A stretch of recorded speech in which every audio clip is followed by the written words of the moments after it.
they come out with a flimsy excuse by saying. This is Steve Zeltzer with Workweek in Pacifica, and we have covered previously the whole issue of the privatization of the agricultural land in Ukraine, and also the role of the United States and the USAID in actually coercing Ukraine to give up its land. And one of the most important reports on this early role of USAID in the land in Ukraine is a report called War and Theft, the Takeover of Ukraine's Agricultural Lands. And this report was partly written by Frederick Mousseau. He's policy director of the Oakland Institute. And it covers, I think, very important aspects which are completely left out of the media today on the recent negotiations to take over the lithium and rare earths in Ukraine. So welcome to our show. Thank you, Steve. Pleasure to be back here.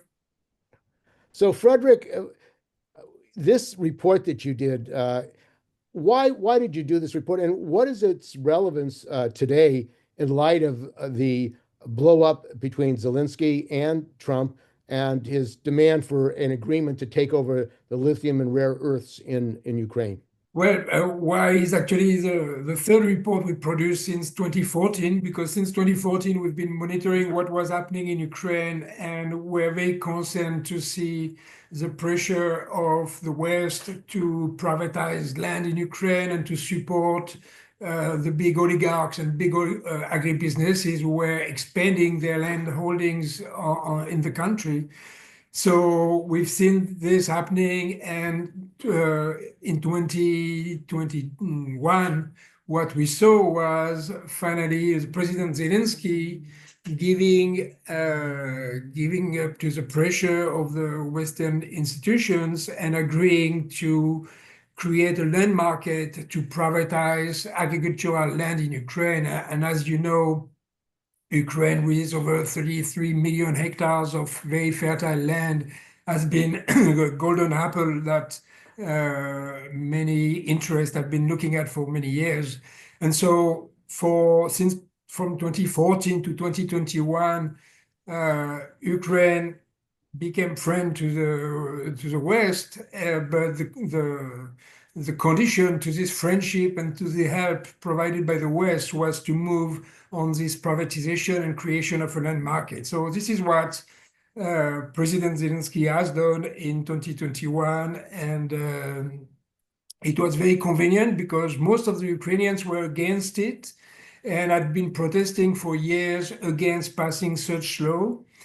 And 2021 was in the middle of COVID, and 2020, when the line was passed, was in the middle of COVID, and Ukrainians were not allowed to demonstrate and protest anymore. And this is how it passed in the parliament in Ukraine, and it's now today in place, which is very good news for number of oligarchs who are controlling land and want to expand their land holdings, but also a number of Western financial interests who are associated with those oligarchs or are also holding large land holdings on the side, and who have the ability, thanks to this new law, to expand their grasp over Ukrainian land.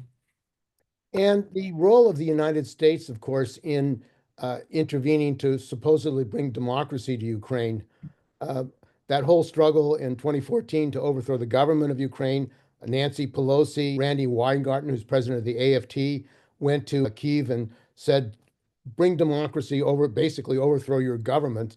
We're going to bring democracy. The whole struggle in Ukraine for the United States wasn't that partly to take away the oligarchs' land from with support of the Russia, and bring it to oligarchs in the West and for them to capture? Wasn't it really that the essence of what was going on at that time?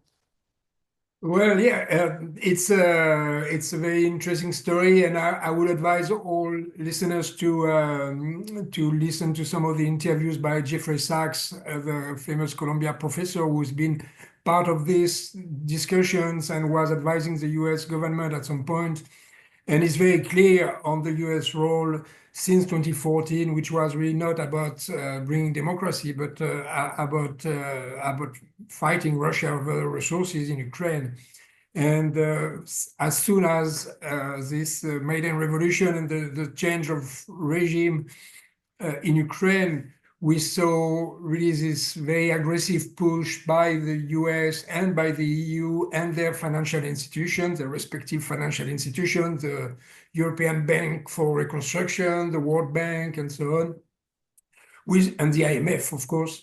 We saw all of them working in concert to pressure Ukraine for reform. So it was the land market, because there was clearly a lot of very juicy profit opportunities there. It was not necessarily replacing the oligarchs, because what we have seen is actually a number of these Western financial interests striking deals with oligarchs. Many of the largest agribusinesses who are controlled by these corrupt oligarchs are actually on the public market, on the stock exchanges, and they have part of their companies have part of their shares owned by a number of big Wall Street interests. So it has been more of an association with those oligarchs rather than really replacing them. But there's been also directly attempts to take over control on some of these holdings. And there are, for instance, among the largest landholders, there are several private equity funds based in the US with pension funds from some of the largest US corporations invested in this private equity funds. And we see, so these two different ways. One is either associating with oligarchs, and the other one is having your own private equity with your own investors and taking over control and expanding this control over land. So definitely it's a struggle over resources. I don't think anyone can say it's about freedom and democracy. It has been since the beginning really a fight between Russia and the West over the control of resources. And maybe you can talk about USAID, because Trump and Musk, of course, have shut that agency down. What was the role of the USAID in the privatization of the resources in Ukraine? And also, what is its role internationally? Because it is many countries around the world. But it's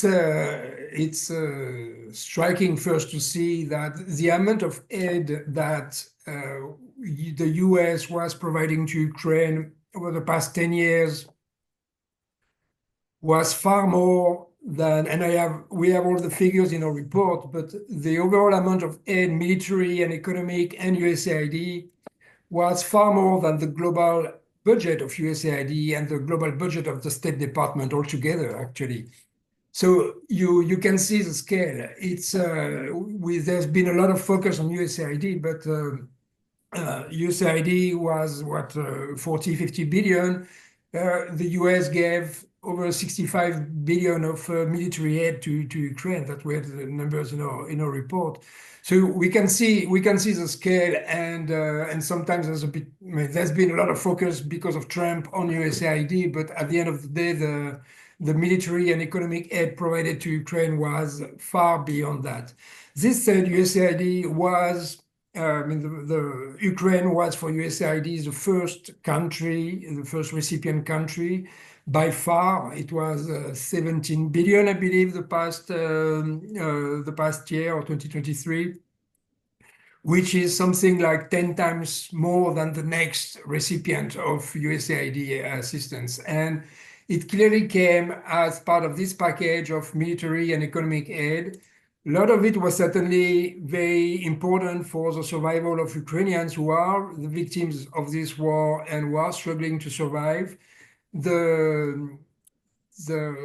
mentioned the agricultural market, but the conditions imposed by the West are not just the agricultural market. It's also a very drastic structural adjustment program that have really impoverished the Ukrainians over the past 10 years.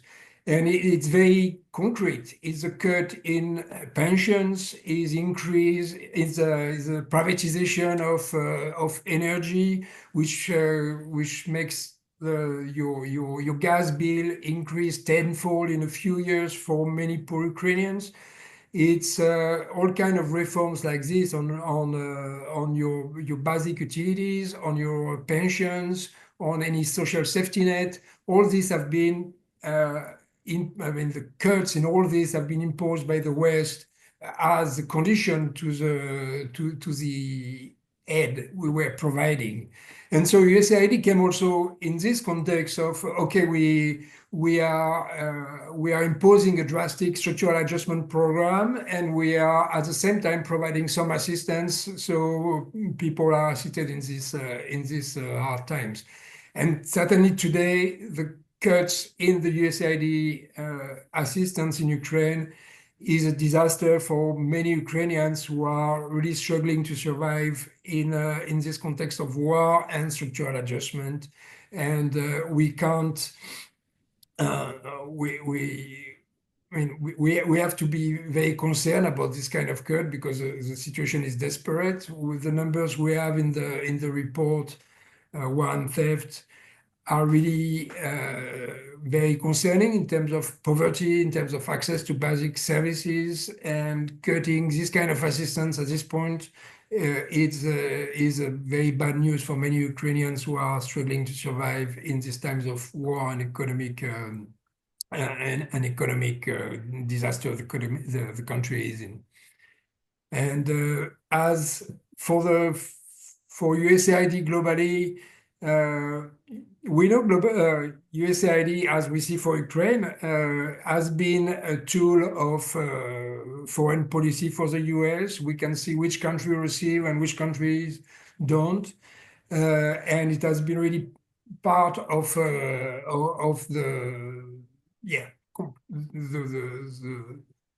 set of foreign policy instruments that the US government has been using over the years. It is a disaster for millions of people around the world who survive for their ARV treatment or for their nutrition on the USAID assistance. And it's very bad news, and I've been following in the past few weeks. It's terrible, and you have people who don't have their ARV treatment, or we're gonna starve because they don't receive this.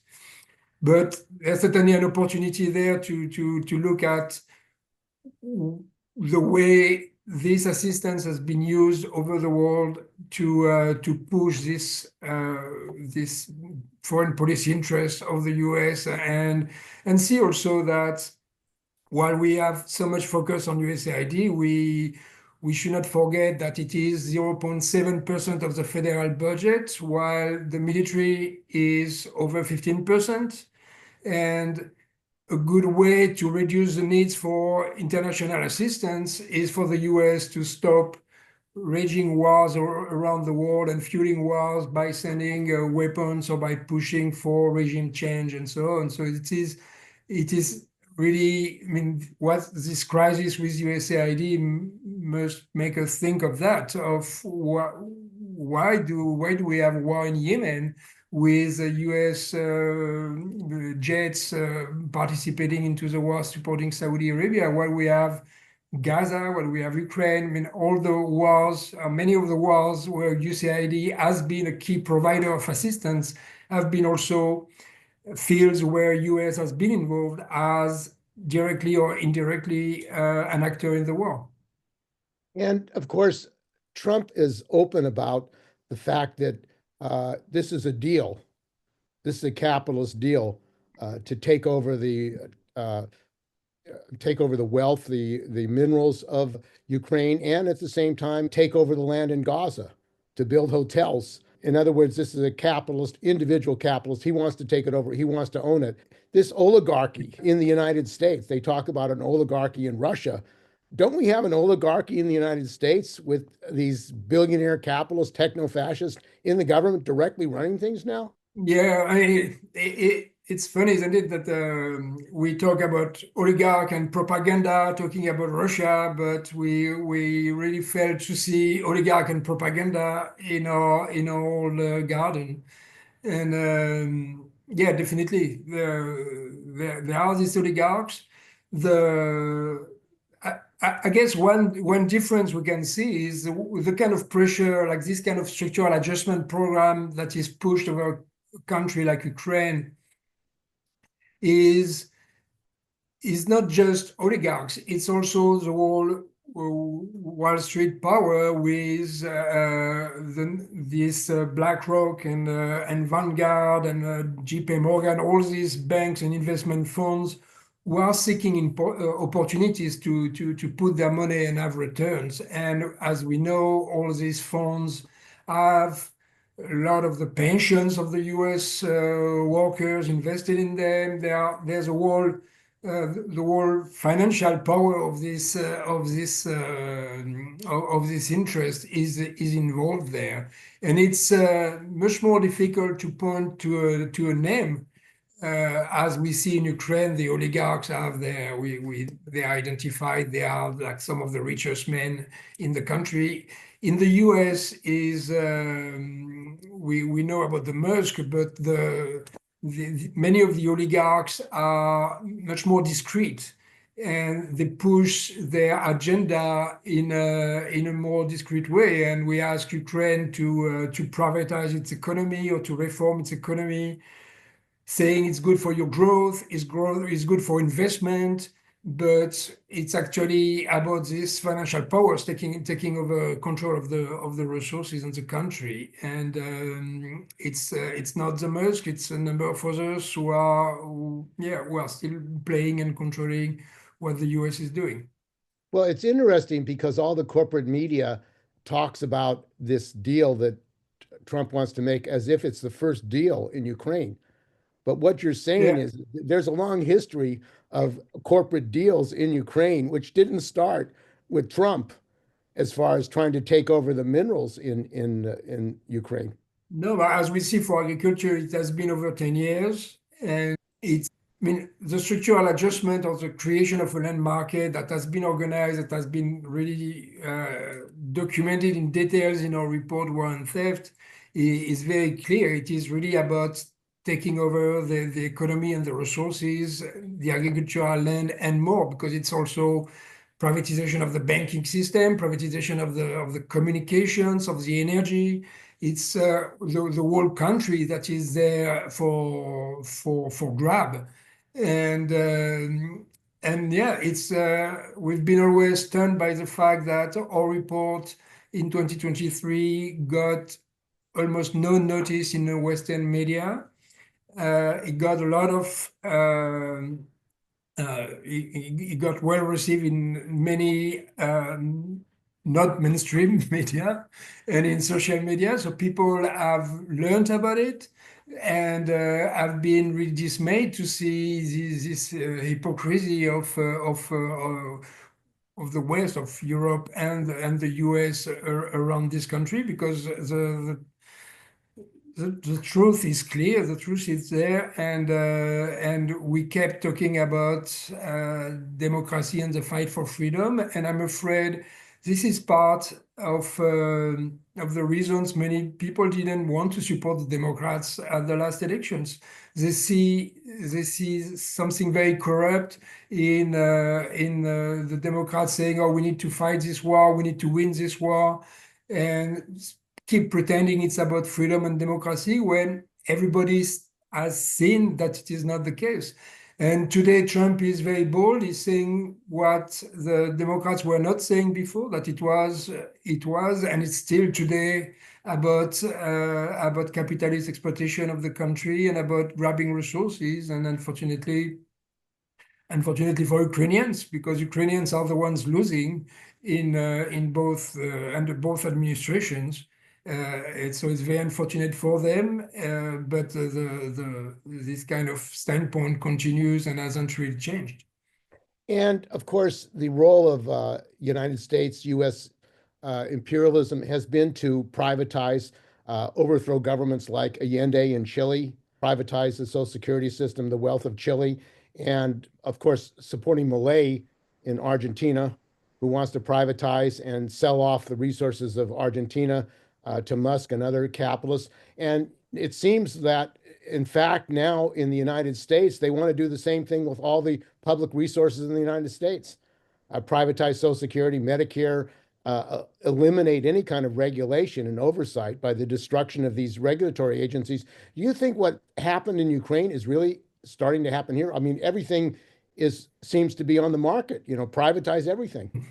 One could argue it's been there. I mean, today there's this attack on all the federal government and agencies, but I mean, born in Europe, I can see already there's quite a lot that is privatized. When you look at the health system, when you look at the pension system, you see that there's a lot, and you see so there's already it's already pretty much there in many senses.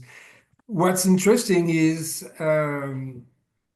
many European countries like France, which is known for its protective state and its redistribution policies, are pressured to follow the same path. And these past few days, there were discussions around the notation agencies score for France, and they were worried that France might slow down reforms. And the kind of reform France has been doing under Macron is about the pensions, about the health system, and it's the same privatization. And the model is really to following what is in place today in the US. So this is really the model of the capitalist system that is being imposed around the world, and it's up to the people to resist and keep systems that are fair and just for the people, including social justice and redistribution, as the French will continue to claim they want as a vision for the society. And you were saying that the Zelensky regime prevented having elections, and now Trump is making that a big issue. He wants elections in the Ukraine. What is that all about? Because apparently they didn't want to have elections because they were privatizing the resources of Ukraine. And that's the big reason they didn't want to have elections, any kind of democratic process or governance. Yeah, I'm not sure what the agenda is with election. It looks from what has been transpiring the past few days and weeks that Trump is really pushing for a good deal with Putin and wants a regime change in Ukraine that would be more acceptable for both his administration and Putin. And I guess, I don't know, I can only guess there that what Trump is seeking is this kind of deals that he's been talking about for rare earth can move forward with Ukraine as well as with Russia, because at the end of the day, these capitalist powers don't really care about what kind of regime. They will care about what resources can be extracted and controlled, and then it's after all, at the end of the day, it's what deal you make with who and what are the benefits you can take out of that. So I don't know about the politics of it and the calculations, but I'm just worried that once again it's the Ukrainians who are gonna suffer from it, because in all of these discussions, we don't hear anything about them. They are dying. They are seeing all their world collapsing, and it has collapsed a lot over the years.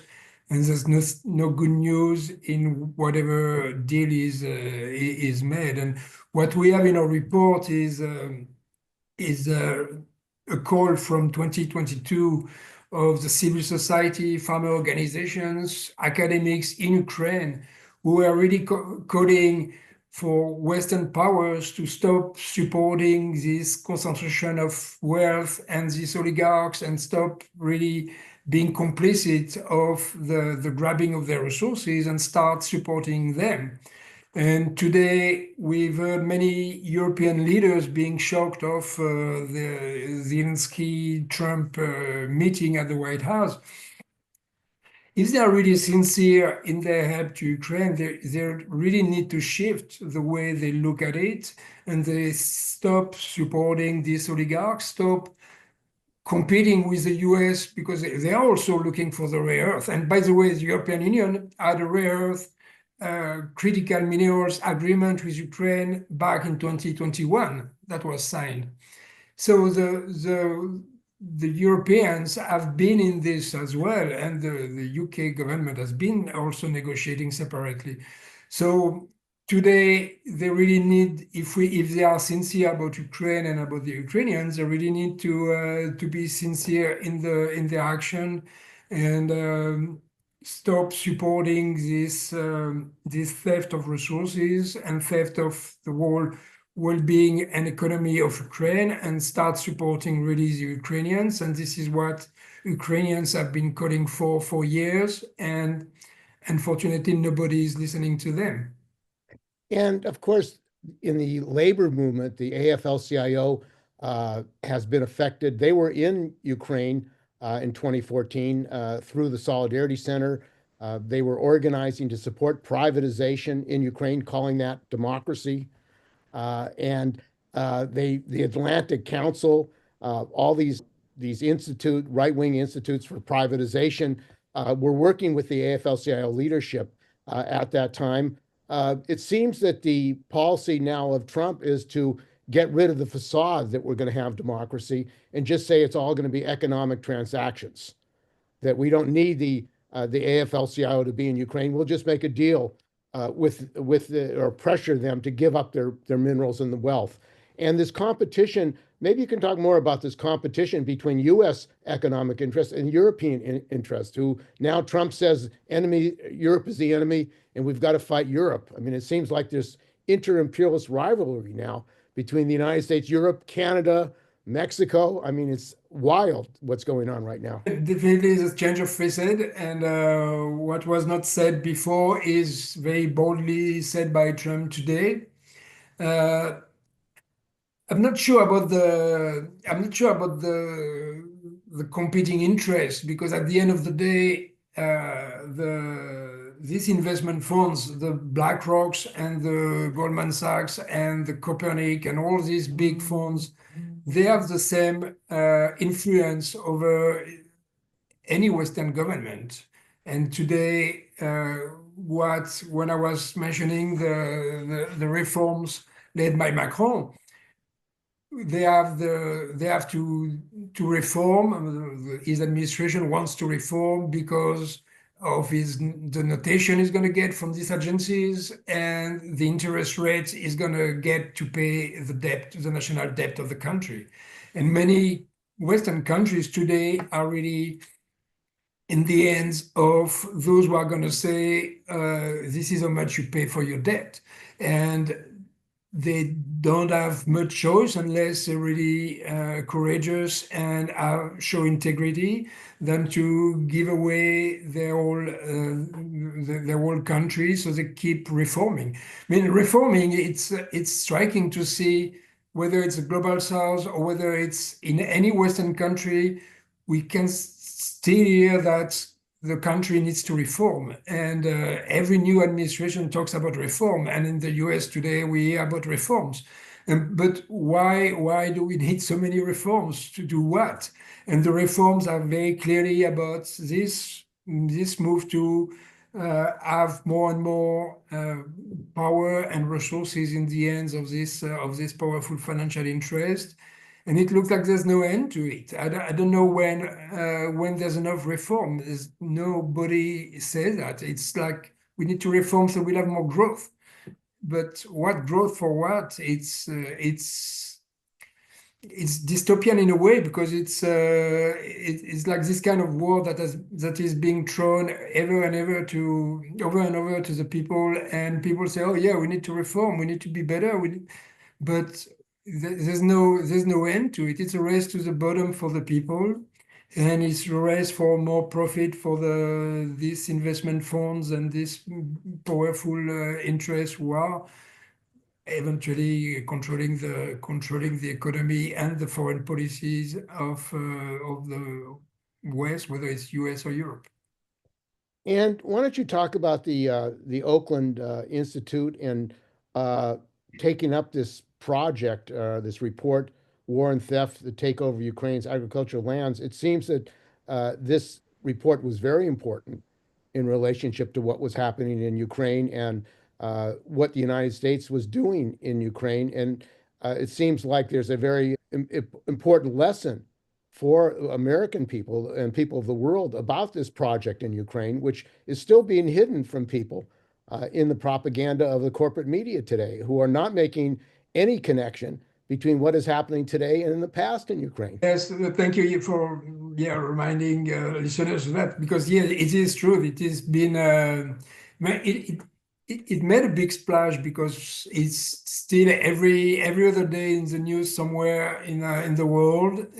It's been a lot in Europe, less in the US, and it does show very clearly the reality. And before I canceled my subscription, I was reading the New York Times every day, and the first year of war could see Ukraine every day on the front page of the New York Times, and never was any mention of this issue of land and financial interest and what was really behind. So it's back to what I was saying earlier. I think a lot of people in the world today, thanks to social media, thanks to different media like yours, who are bringing different information, many people are informed, and I guess that's some hope for the world, is that in today's world, the mainstream media doesn't control the information anymore, and people can get informed. So the big problem we have is that with this, we might end up with fascist regimes, and we see that in the US, we see that in Europe, with a big threat on many countries, that fascism is on the rise. And it's not that fascism is going to eliminate capitalism and corruption. It's going to find ways to play with it, as we see in the US very clearly. So there's a big risk, and at the same time, there's this hope that citizens, everyone can read and learn and make their own opinion. It's also, I think it's also important. It has been less in the US, but for Europe, the report was very important for farmers who learned about the fact that European countries were supporting Ukrainian oligarchs and agribusinesses at their own cost, because what has been happening is taxpayer money is going to Ukraine to finance these giant and corrupt billionaires. But these corrupt billionaires then exports to Europe and destroy farming, destroy the industries there. And it has been, we had the report, we had also a special case study as a blog on MHP, which is the king of the chicken of Ukraine, which it produces tens of millions of chicken every week, and export all over Europe. And the European farmers have been protesting for 2 years now, saying that our livelihoods are being destroyed by our own institutions financing these oligarchs who are sending us these crappy industrial goods, which go against our regulations, which go against our interests. And people have been really questioning how come our governments and European institutions are putting their money there instead of supporting us.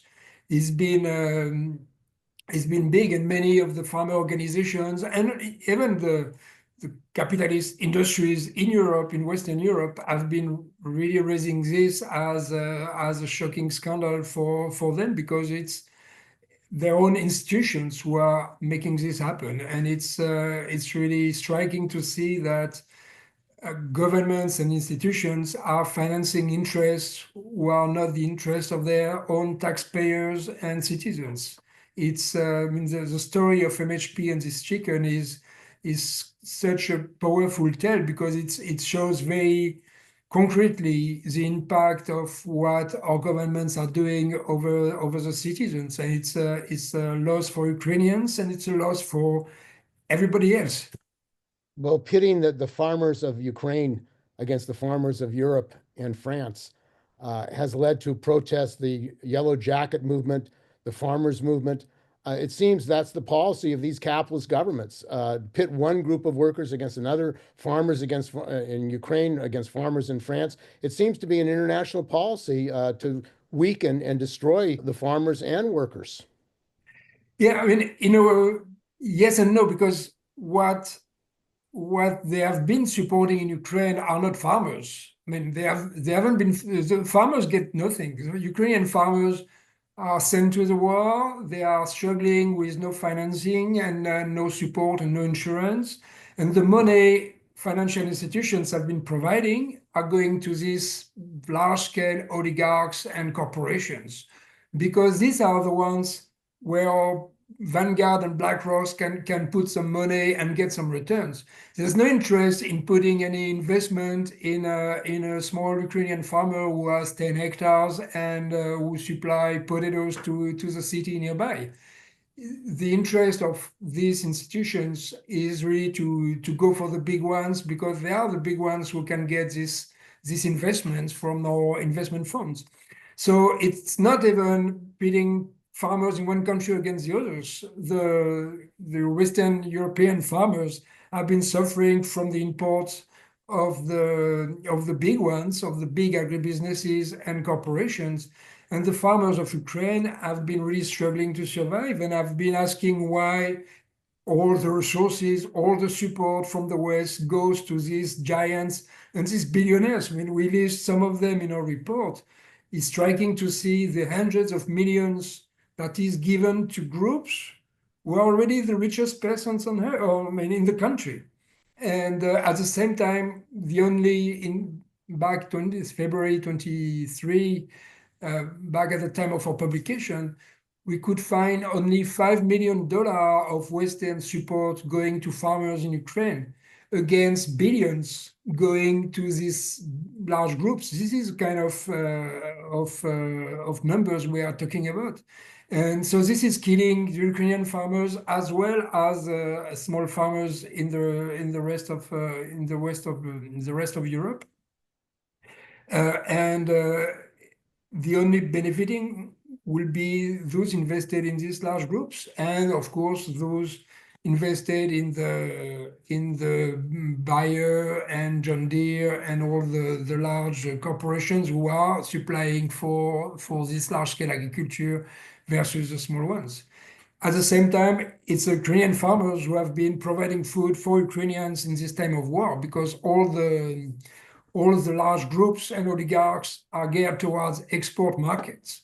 They are not feeding Ukrainians. The Ukrainians today are fed by Ukrainian farmers and the small ones who are struggling, but they are the ones, and they are the hope for the future, who can hopefully get a different faith at some point and be supported, and I don't know, create something different after the war, because what Ukrainians want, and that's why they had a revolution in 2014, was to get rid of the corrupt regime and corruption in the country, was more equity in the country, which was already with so much inequity with most of the wealth controlled by a few. Ukrainians have been going for the revolution and for the war because of these hopes for themselves. And they haven't been rewarded, because what they got is just the opposite. It's more of corruption and more of concentration of economic power in the hands of a few. And unfortunately, President Zelensky has played this game against them. And they're talking now, discussing, in fact, Trump is saying, his administration, let's get French and British troops into Ukraine. That's the way to protect things, to protect the Ukrainians. What is going to be the reaction to the people of Europe to send troops to the Ukraine? Do you think they'll get away with that? I doubt Europeans want to send troops anywhere, and so they've been talking about it, but I don't know. I don't have a crystal ball. I read that people will accept that, especially when they are told at the same time that they have to tighten their belts on pensions and health and education because we don't have money. And we are already sending so much weaponry and so much assistance, financial assistance, while we are being told by governments that the coffers are empty. So I really don't see how European governments can keep on this line of we need to do more. We need to send our troops, and it's. I mean, I mentioned propaganda before. There's a lot today in the Western media, especially after this last meeting at the White House. There's a lot about we need to stand up for Ukraine, but as I said, if the West really want to stand up for Ukraine, there are very different ways of assisting the country, and this is some of this we mentioned and detail in the report. And first thing would be really to go see the Ukrainians and see what can be done to support them instead of supporting this extraction and exploitation that is continuing. And the truth would be important to prevail for all citizens to understand what has been happening and what are the hidden agenda between the discourse of their leaders. Okay, well, I want to thank you very much. We've been talking with Frederick Mousseau. He's the policy director of the Oakland Institute, and they have produced a very important report on Ukraine called War and Theft, the Takeover of Ukraine's Agricultural Lands, which goes into great detail and analysis about what's really going on in Ukraine as far as the privatization of the resources, which did not just start, but has been going on for many years. So thanks for joining us, and we'll have a link to your institute and your report. And I think that it's a wake-up call of what's really going on in Ukraine today. So thanks for joining us. Thank you so much, Steve. Looking forward to being back next time.